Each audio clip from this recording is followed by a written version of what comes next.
ہر عبادت سے برتر عبادت نماز، ساری دولت سے بڑھ کر ہے دولت نماز، ہر عبادت سے برتر عبادت نماز۔ الحمد للہ رب العالمین والصلاة والسلام على سید الانبیاء والمرسلین اما بعد فاعوذ باللہ من الشیطان الرجیم بسم اللہ الرحمن الرحیم الصلاة والسلام علیک یا رسول اللہ وعلى آلک واصحابک یا حبیب اللہ الصلاة والسلام علیک یا نبی اللہ وعلى آلک واصحابک یا نور اللہ۔ حضور نبی کریم صلی اللہ تعالی علیہ وآلہ وسلم کا ارشاد پاک ہے، بے شک جبرائیل امین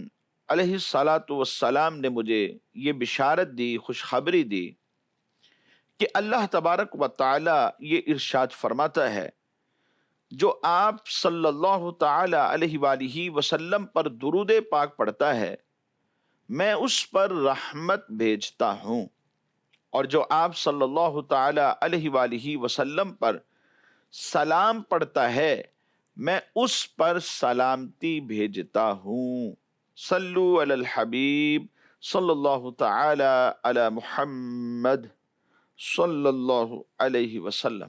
پیارے اسلامی بھائیوں، مدنی چینل کے ناظرین، یہ ہے پروگرام احکام نماز۔ آپ اس میں جان پاتے ہیں چند ایک احکام نماز، اور اس سے پہلے مختصر کچھ فضائل پر بات ہوتی ہے، اور اس سلسلے کے بالکل آخر میں جا کر ہم چند ایک ریکارڈڈ سوال بھی شامل سلسلہ کرتے ہیں۔ تو حصول ثواب کی خاطر بیان سننے سے پہلے اچھی اچھی نیتیں بھی فرما لیجئے کہ فرمان مصطفیٰ صلی اللہ تعالی علیہ وآلہ وسلم ہے، نیت المؤمن خیر من عملہ، مومن کی نیت اس کے عمل سے بہتر ہے۔ مدنی چینل کے ناظرین، نماز ادا کرنے کی اہمیت اور فضیلت کا اندازہ آپ اس بات سے لگا سکتے ہیں کہ قرآن مجید فرقان حمید میں علماء نے لکھا کہ کم و بیش 700 مقامات ہیں جہاں پر اللہ تبارک و تعالی نے نماز کا ذکر فرمایا ہے۔ ان میں سے ایک آیہ مبارکہ جو کہ سورہ بقرہ میں ہے، اللہ رب العزت ارشاد فرماتا ہے، وَأَقِيمُوا الصَّلَاةَ وَآتُوا الزَّكَاةَ وَارْكَعُوا مَعَ الرَّاكِعِينَ، اور نماز قائم رکھو اور زکوٰۃ دیا کرو اور رکوع کرنے والوں کے ساتھ مل کر رکوع کیا کرو۔ اور ایک دوسری آیہ مبارکہ جو کہ اسی سورہ بقرہ کے اندر ہی ہے، اس میں اللہ تبارک و تعالی ارشاد فرماتا ہے، یا ایھا الذین آمنوا استعینوا بالصبر والصلاۃ ان اللہ مع الصابرین، اے ایمان والو صبر اور نماز کے ذریعے مجھ سے مدد چاہا کرو۔ اور مدد تو اللہ تبارک و تعالی ہی فرمایا کرتا ہے، اسی سے مدد مانگی جاتی ہے، ایاک نعبد و ایاک نستعین، اور اس بات کا اظہار ہم سورہ فاتحہ میں کیا بھی کرتے ہیں۔ تو اللہ تبارک و تعالی اس آیہ مبارکہ میں ارشاد فرماتا ہے کہ اے ایمان والو صبر اور نماز کے ذریعے مجھ سے مدد چاہا کرو، یقیناً اللہ صبر کرنے والوں کے ساتھ ہوتا ہے۔ اور ایک تیسری آیہ مبارکہ جو کہ اسی سورہ بقرہ میں ہی ہے، اللہ رب العزت ارشاد فرماتا ہے، ان الذین آمنوا وعملوا الصالحات واقاموا الصلاة وآتوا الزکاة لهم اجرهم عند ربهم ولا خوف علیہم ولا هم یحزنون، کہ بے شک جو لوگ ایمان لائے اور انہوں نے نیک عمل کیے، نماز قائم رکھی اور زکوٰۃ دیتے رہے، ان کے لیے ان کے رب کے پاس ان کا اجر ہے۔ اجر اللہ ہی دیتا ہے، تو فرمایا ان کے لیے ان کے رب کے پاس ان کا اجر ہے، اور ان پر آخرت میں نہ کوئی خوف ہوگا اور نہ وہ رنجیدہ ہوں گے۔ مدنی چینل کے ناظرین، یہ تو وہ احکام تھے کہ جو قرآن مجید فرقان حمید میں بیان کیے گئے۔ سورہ بقرہ کی ہی ہم نے 3 آیات مبارکہ اپنے سلسلے میں شامل کی۔ اس کے علاوہ کثیر احادیث مبارکہ ہیں جو نماز کی فضیلت کے حوالے سے بیان کی گئی ہیں، اور نماز نہ ادا کرنے کی وعیدیں بھی احادیث میں موجود ہیں۔ جملہ جو نماز کے حوالے سے احادیث ملتی ہیں ان میں سے چند ایک آپ کے گوش گزار کرتا ہوں۔ حضرت عبادہ بن صامت رضی اللہ تعالی عنہ سے مروی ہے، اور انہوں نے نبی کریم صلی اللہ تعالی علیہ وآلہ وسلم سے روایت کی۔ وہ کہتے ہیں کہ سرکار دو عالم صلی اللہ علیہ وسلم نے یہ بات ارشاد فرمائی، اور میں نے اپنی سماعتوں میں اسے محفوظ کیا۔ وہ بات کیا ہے؟ نبی اکرم صلی اللہ علیہ وسلم نے ارشاد فرمایا، خمس صلوات افترضہن اللہ عز وجل۔ فرمایا نمازیں وہ تو 5 ہیں جو اللہ تبارک و تعالی نے اپنے بندوں پر فرض قرار دی ہیں۔ خمس صلوات، نمازیں 5 ہیں جو اللہ رب العزت نے اپنے بندوں کے اوپر فرض قرار دی ہیں۔ اور پھر اس کے بعد فرمایا، من احسن وضوءہن وصلاہن لوقتہن واتم رکوعہن وخشوعہن۔ فرمایا جس نے ان نمازوں کو بہترین وضو کے ساتھ ان کے جو مقررہ اوقات ہیں ان میں ادا کیا، اور ان نمازوں کو رکوع اور سجود اور کامل خشوع کے ساتھ ادا کیا، تو ایسے شخص سے کیا ہوتا ہے؟ فرمایا کان لہ علی اللہ عہد ان یغفر لہ۔ فرمایا تو ایسے شخص سے اللہ تبارک و تعالی کا وعدہ ہے کہ اس کی مغفرت فرما دے۔ ان یغفر لہ، اس بندے کی مغفرت فرما دے، یہ رب نے وعدہ کیا ہے۔ اور فرمایا ومن لم یفعل فلیس لہ علی اللہ عہد۔ اور جس نے ایسے نہ کیا، یعنی یا تو نماز ہی نہ پڑھی، یا نماز تو پڑھی لیکن جیسے نماز پڑھنے کا حق ہے ویسے اچھے طریقے سے اس نے نماز ادا نہ کی، تو فرمایا ایسے شخص کے لیے اللہ تبارک و تعالی کا کوئی وعدہ نہیں ہے۔ فلیس لہ علی اللہ عہد ان شاء غفر لہ وان شاء عذبہ۔ اگر رب چاہے تو اس کو بخش دے، اور اگر رب چاہے تو اسے عذاب دے۔ اس حدیث مبارک سے جو کہ سنن ابو داؤد شریف کے اندر موجود ہے، اس سے ہمیں یہ پتا چلا کہ جب نماز پڑھنی ہے تو ہمیں اچھی طرح وضو کا اہتمام کرنا ہے، اور خشوع اور خضوع کے ساتھ ہر نماز کو اپنے مقررہ وقت پر ادا کرنا ہے۔ نماز کے جو احکام ہے انہیں پہلے سیکھ کر پھر نماز پر اپلائی بھی کرنا ہے، اپنی ذات پر انہیں اپلائی بھی کرنا ہے۔ یعنی نماز کے جو ارکان ہیں، واجبات ہیں، نماز کے فرائض، نماز کے مکروہات، مستحبات، کون کون سی چیزیں ہیں کہ جو نماز کو فاسد کر دیتی ہیں، ان سب چیزوں کو جب انسان جان لیتا ہے اور پھر ان کی رعایت رکھ کے نماز ادا کرتا ہے، تو کما حق ہو، جیسے نماز پڑھنے کا حق ہے ویسے وہ نماز پڑھنے والوں میں شامل ہو جاتا ہے۔ ایک اور حدیث مبارک، حضرت ابو ذر رضی اللہ تعالیٰ عنہ اس حدیث کے راوی ہیں، کہتے ہیں کہ نبی کریم صلی اللہ تعالی علیہ وآلہ وسلم، موسم جو تھا وہ سرما کا تھا، جب پتے درختوں سے گر رہے تھے۔ اس دوران حضور نبی علیہ السلام آپ اپنے حجرہ مبارک سے، گھر مبارک سے باہر تشریف لائے، تو سرکار دو عالم صلی اللہ علیہ وسلم نے ایک درخت سے 2 شاخیں اپنے ہاتھ میں پکڑ لی۔ حضرت ابو ذر غفاری رضی اللہ تعالیٰ عنہ فرماتے ہیں کہ اس شاخ سے پتے گرنے لگے۔